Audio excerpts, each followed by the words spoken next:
the prostitution ayah of the pimp Allah himself, who used to order the Sahaba to sleep with Muslim men and treat them like prostitutes. I finally found the reason why Umar abrogated mut'ah. But before I show you the reason, guys, let me first prove from the Islamic books that it was Umar who abrogated mut'ah. Watch. Sahih Muslim, hadith number 1405c. And here's the link. Maybe you want to bookmark it and save. Guys, please focus. No side talks, please. Please focus. Yeah, and Phil Herrera, exactly. He just gave us the link. Even the sister of Aisha became a mut'ah whore, literally.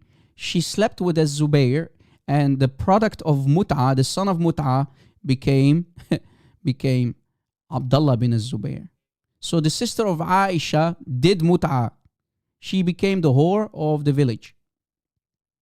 She was one of the first ladies who practiced mut'ah, prostitution. And her name is Asma bint, this daughter of Abu Bakr. The sister of Aisha was one of the first ladies who practiced mut'ah. Regarding mut'ah, read with me, guys. Are you ready, guys? Give me one, please, so that I know everybody is listening. Please focus, guys. Don't allow anyone to distract you. This is very important. And I hope you can take notes and debate Muslims about it. I gave you the link, hadith number 1405c from Sahih Muslim. Atiyah reported that Jabir bin Abdullah came to perform Umrah. And we came to this abode, and the people asked him about different things. And then they made a mention of temporary marriage. Whenever you see, guys, temporary marriage, that's mut'ah. Right? That's the mut'ah right there. Prostitution, in other words. The Islamic prostitution. Right? Mut'ah. Temporary marriage in Islam is prostitution. It's mut'ah that Allah made halal in chapter 4, ayah 24. And I challenge any Muslim to give me the ayah that abrogated mut'ah in the Quran. Challenge. I challenge the biggest imam with the big beard or the small imam with the small beard. Show me the ayah that abrogates mut'ah. Show me the ayah in the Quran that abrogated mut'ah. Challenge.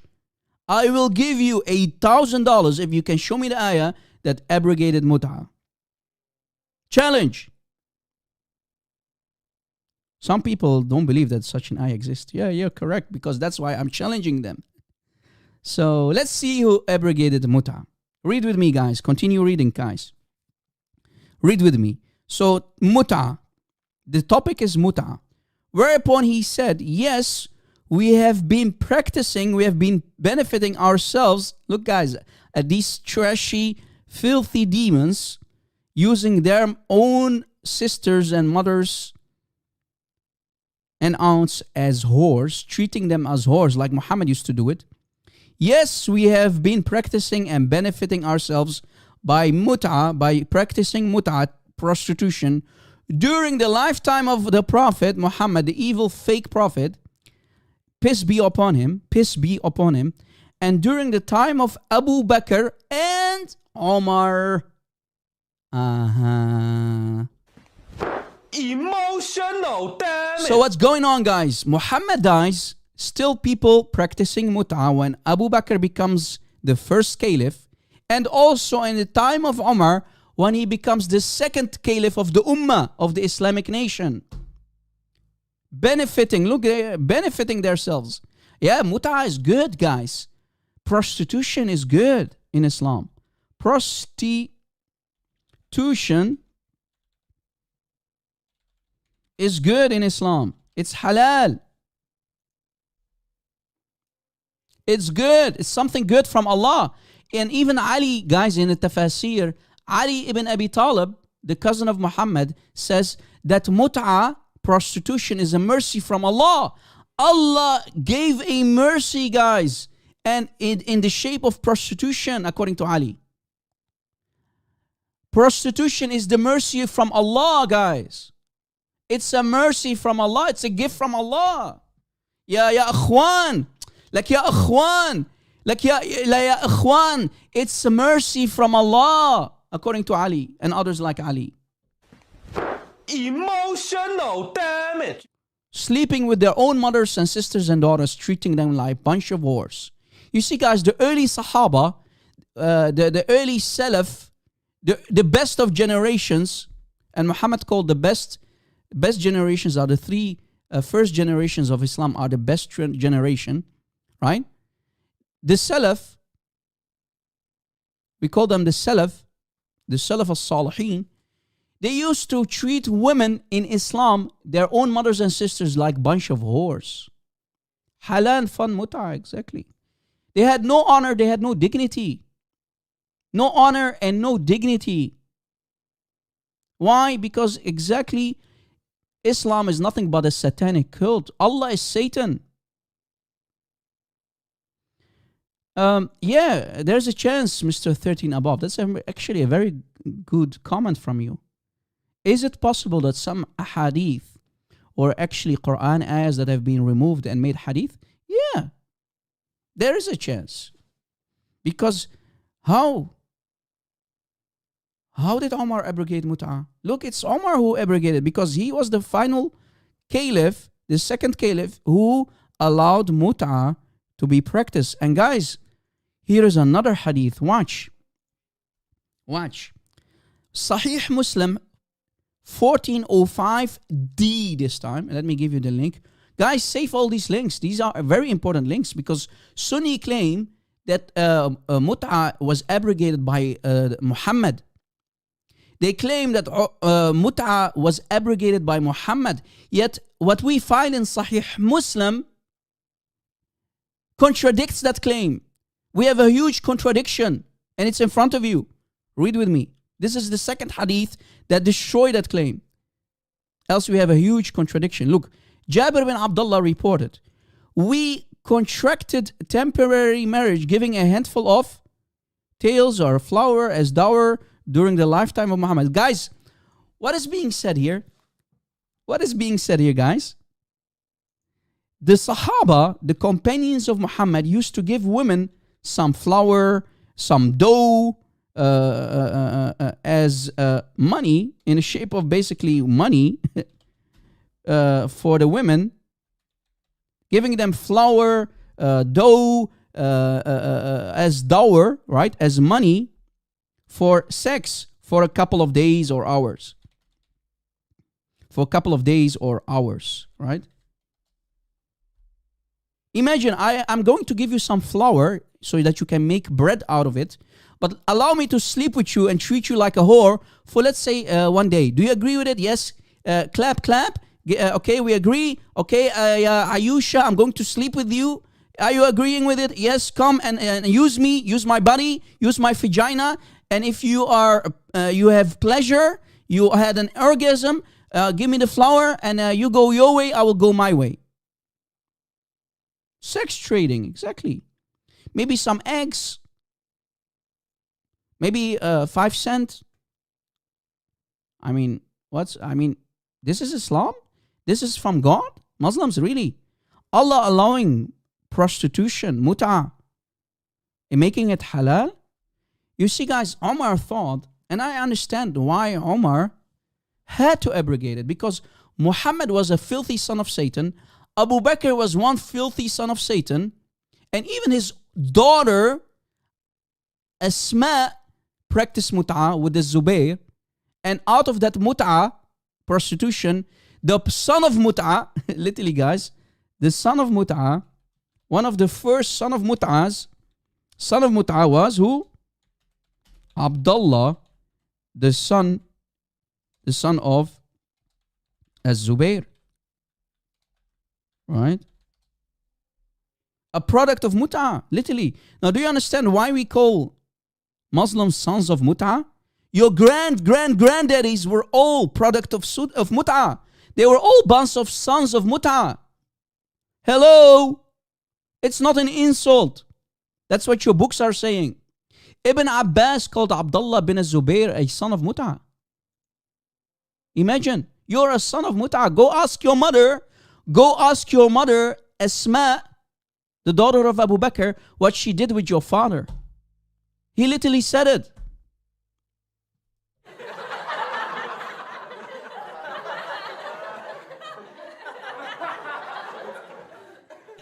In Arabic, we say, Ya ibn al-mut'a.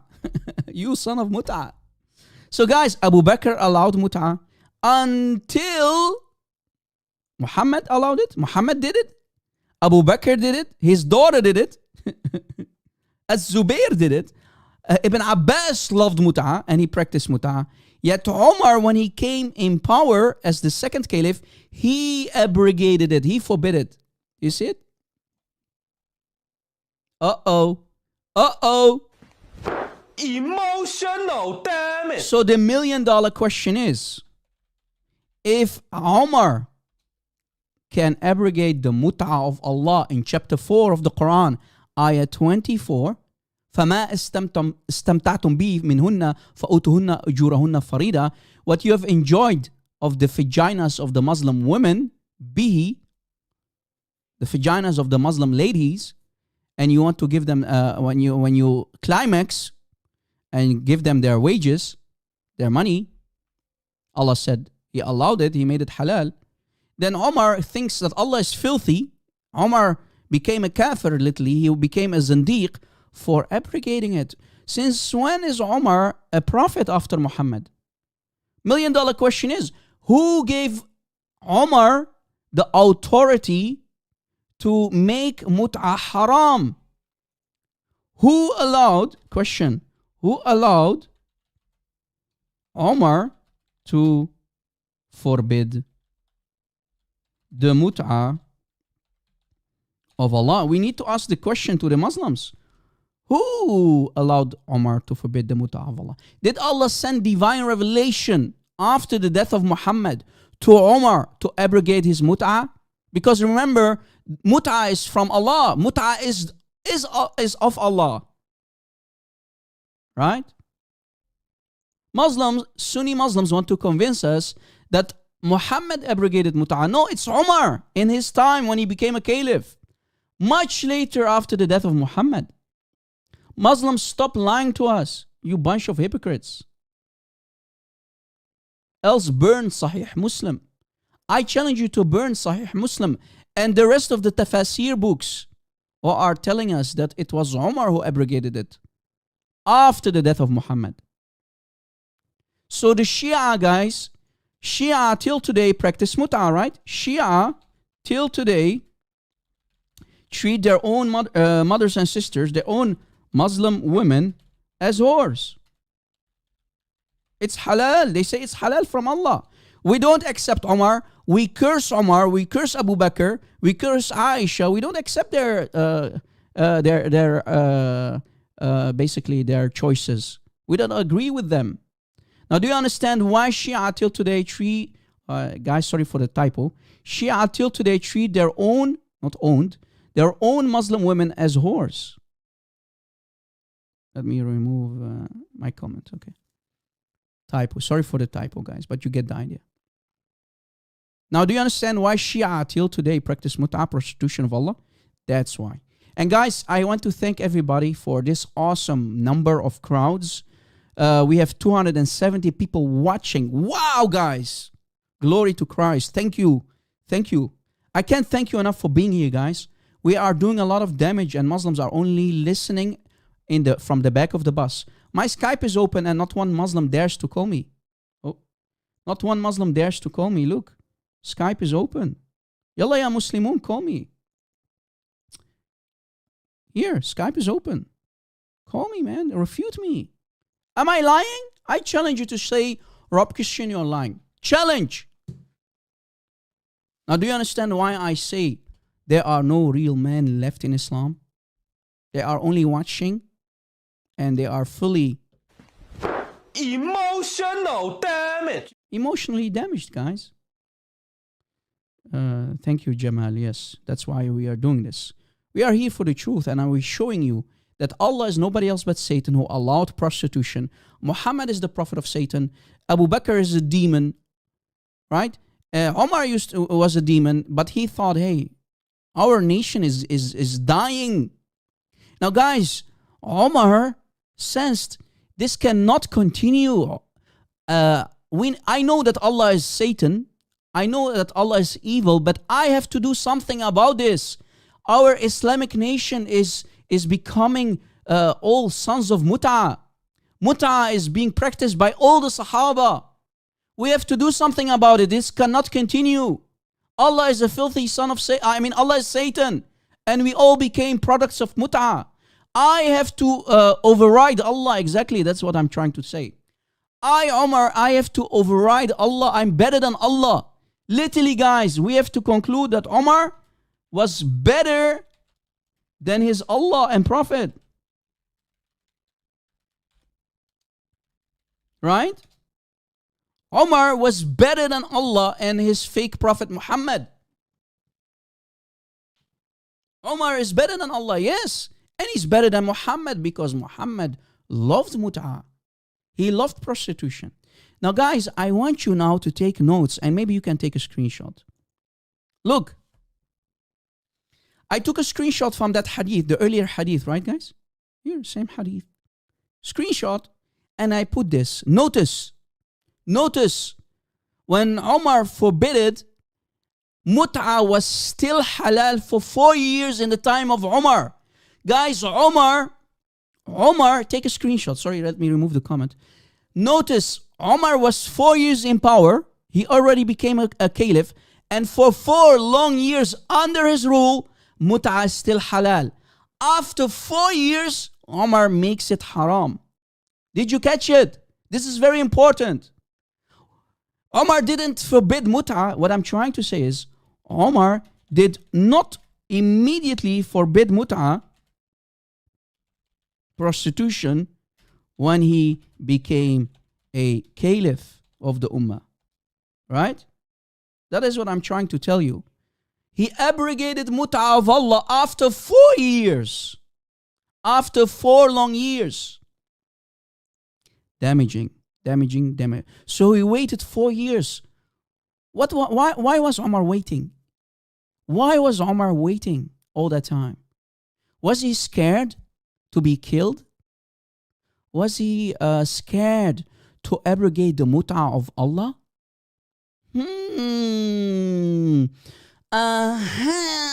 Maybe that was the case. He needed to wait a little bit to gather more power. Guys, my throat is now really starting to killing me. Pray for my throat and health, guys. I'm still under the weather. Let me drink some water, guys.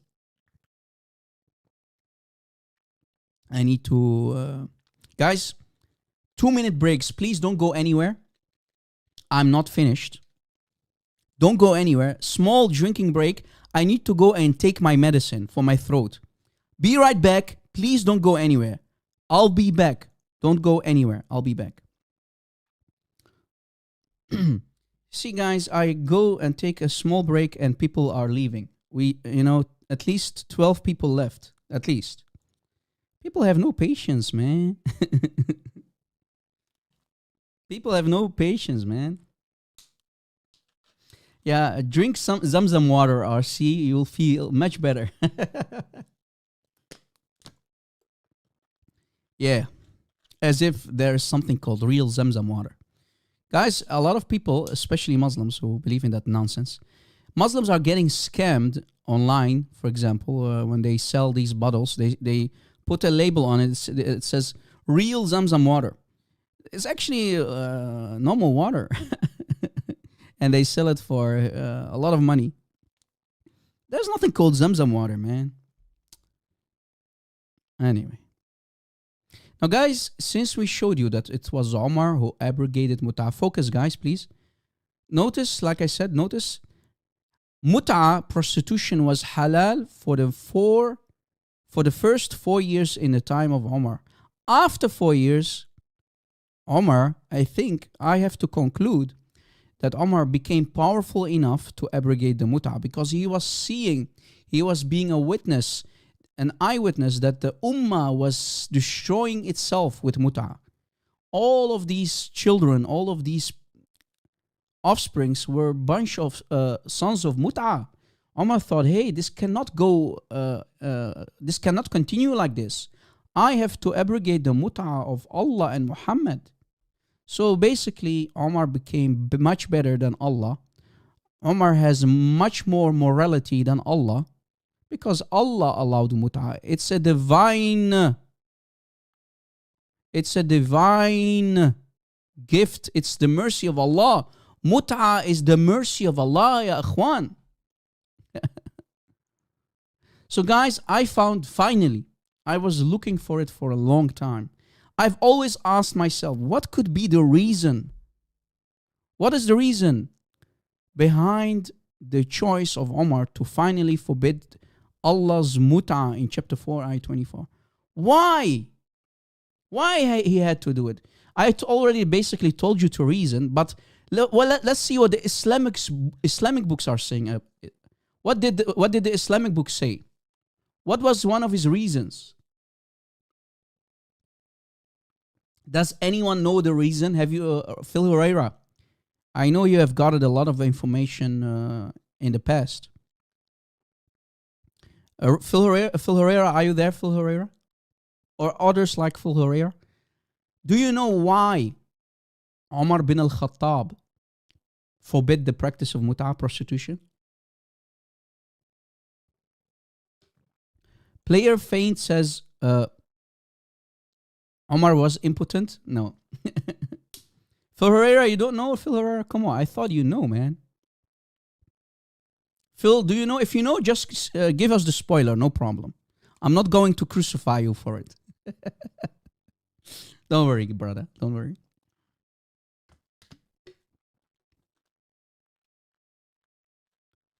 Dragon Deniers, welcome, sister. Nice to see you. Sister Ewa, all of you. Dear sisters in the Lord, nice to see you. Brothers, sisters. Yes, families were destroyed. We already mentioned that. Mut'ah will destroy the community. But why? What was his reason? Let's see who this is.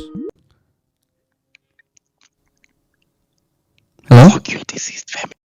Donkey, son of a donkey. Ya Hmar ibn Hmar. Keep showing us the true face of Islam. Keep doing that.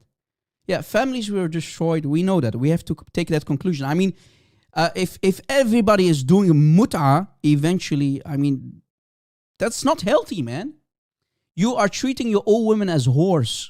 What will become of that community eventually, right? Oh, I mean, come on, man. It's filth, right? But what was the reason?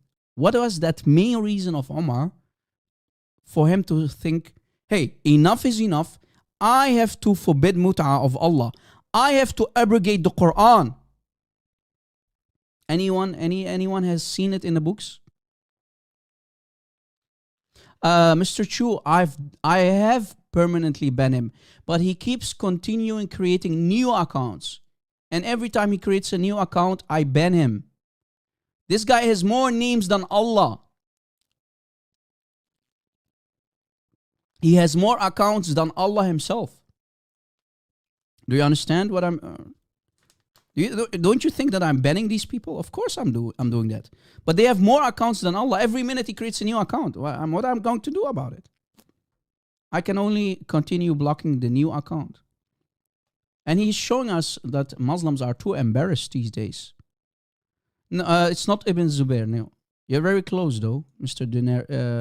Demetrius. I love your name, by the way. Hello, brother OT Genesis. God bless you. His daughter, no. Actually, yes. I didn't want to, man, I wish that nobody had the answer, man. I really wish that nobody had the answer, but you are right, brother. The daughter of Omar became a whore. The daughter, let me type it out. The daughter, you got it, brother. The daughter of Omar became a whore who practiced mut'ah. Like the daughter of Abu Bakr. Imagine, guys, the first two caliphs, Abu Bakr, the first one, and the second one, Omar, both of their daughters became whores who practiced prostitution. Now, imagine, guys, Imagine you are a father and you love your daughter, and you found out that your own daughter in secret is practicing prostitution. She became a whore, and she even used to get money out of it. MashaAllah, exactly. She loved mutah. But Omar was like, man, even my own daughter. Even my own daughter. And guys, imagine the emotional damage of Omar. Emotional damage. Now, guys, what I want to tell you, before I show you the book, Sunni Muslims who love Omar, they try to hide this. So I had to go to the Shia books. Listen carefully. I had to go to the Shia books to find this out for myself. Here is a Shia book, Bihar al-Anwar, very, very famous book, very respected book in the Shia world, called Bihar al-Anwar by Al-Majlisi, volume 100. Look how many volumes this book had. Volume 100. Lord have mercy. Imagine if you have to buy all these books. You will go bankrupt. Volume 100, on pages 303 and 304, we find the reason of Omar. Shia did not hide it because they hate Omar, but the Sunnis are so embarrassed, they literally hid this information from us. They hid the information from the Sunni Muslims. Yeah, more books. This volume, guys, this book has more books than you can own.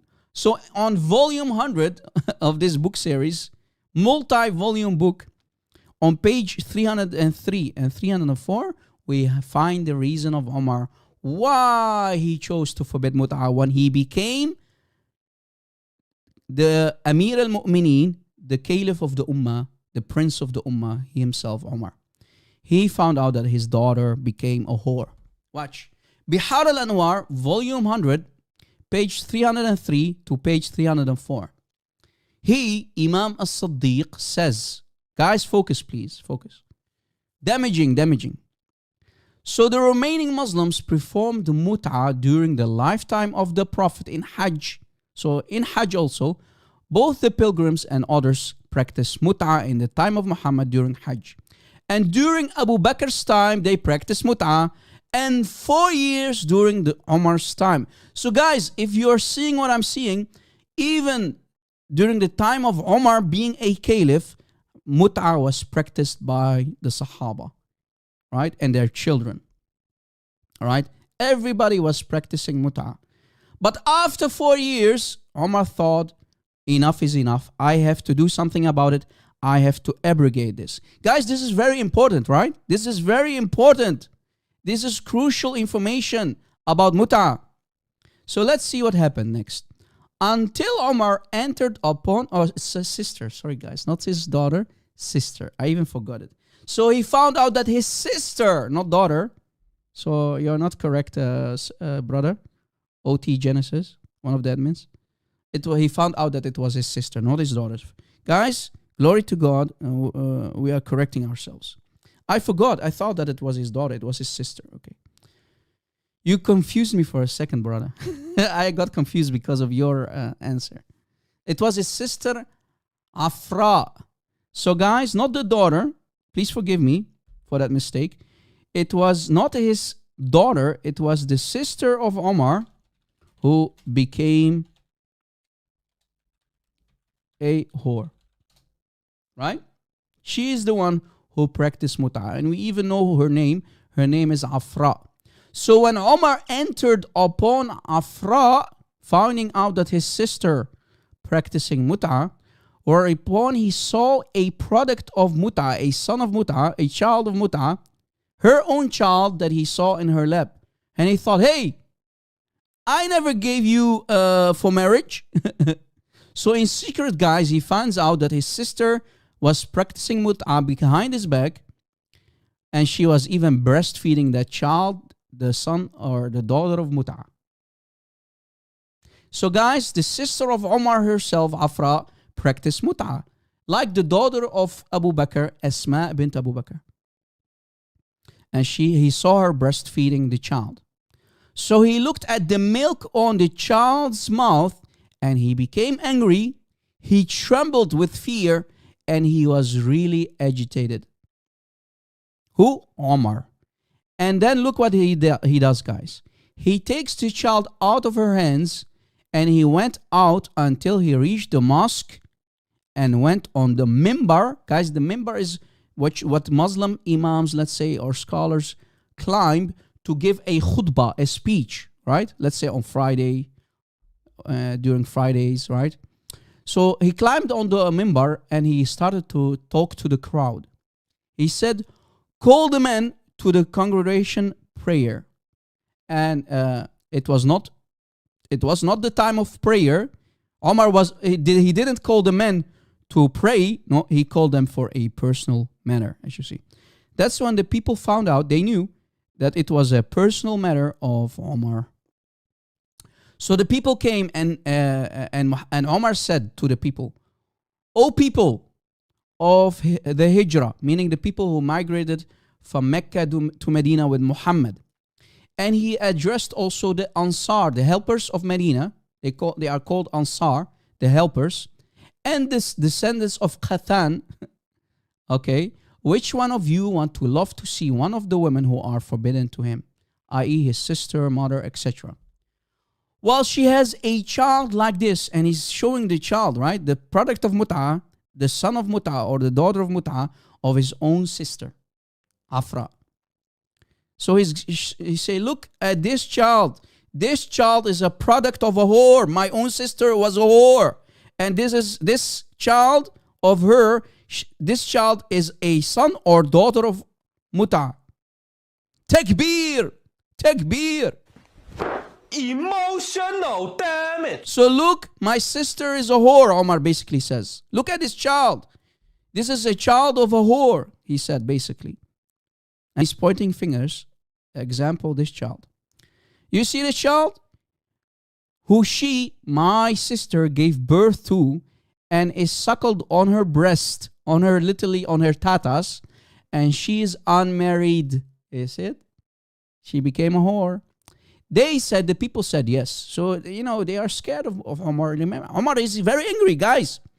Imagine this in front of you. Omar is on the mimbar. He climbed the mimbar and he's giving a speech and everybody's listening and they are scared of Omar. I mean, Omar is the caliph. He is the ruler of the ummah, the entire Islamic nation. He's the second caliph. So the people said, yes, Omar, we agree with you.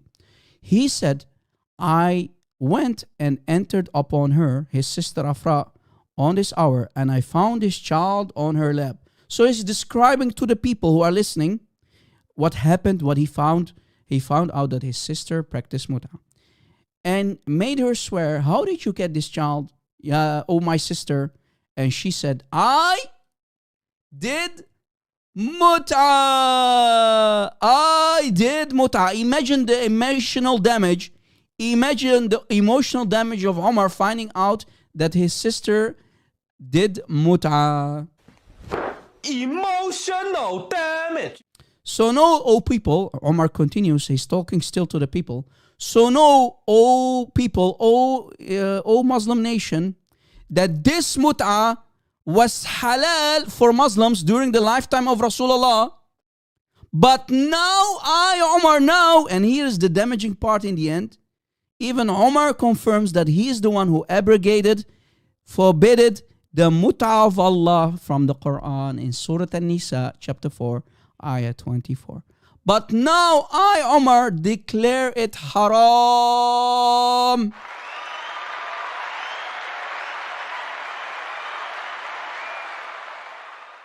So who is the one again, over and over and over again, who is the one who abrogated mut'ah? From the Sunni books, we showed you Sahih Muslim, and now we are showing you from Bihar al-Anwar that it was Omar who abrogated mut'ah. And we now know the reason, right? We now finally found out why Omar abrogated mut'ah, because he found out that his sister, his own sister, Afra, was sleeping with another man. She became a whore. She practiced mut'ah. Like the daughter of Abu Bakr, Asma. She was begging a guy for money. Yes, she became a whore.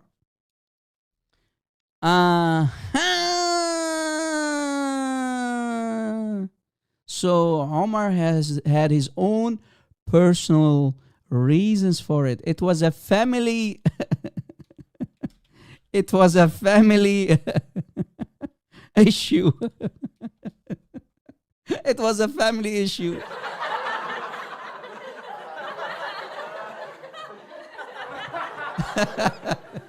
What a mercy. Oh man. This is bad. This is damaging, man. This is damaging, man. The daughters of the early Muslims, the daughters of the Sahaba, the sisters of the Sahaba, all became whores. Guys, the women were treated like whores and they were enjoying it. They were enjoying it. Emotional damage. They were enjoying it. Yeah. And this is again the reference, guys, on top. Maybe you want to take a screenshot. Bihar al-Anwar, volume 100, pages 303 to page 304. 303 and 304. And here's again the cover of the book. So you will have the entire information. Right? Bihar al-Anwar by Al-Majlisi. And guys, again, this is a Shia book because Sunnis tried to hide this information and I had to go to the Shia, to a Shia library to find this damaging reason. Why, oh why did Omar abrogate mutah? Why? Why, oh, after 4 years? Guys, as long it was not his sister or maybe his daughter who is practicing mutah, Omar thought, hey, there's no problem. I know the community is being destroyed, but after 4 years when he's in power, Omar, for family issues, finding out that his own sister became a whore, he had to forbid it. He thought, hey man, even my own sister became a whore. Even my own sister, Afra. But wait.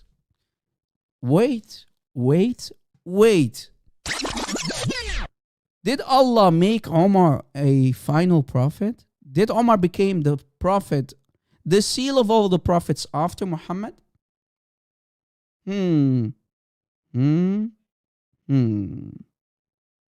Wow.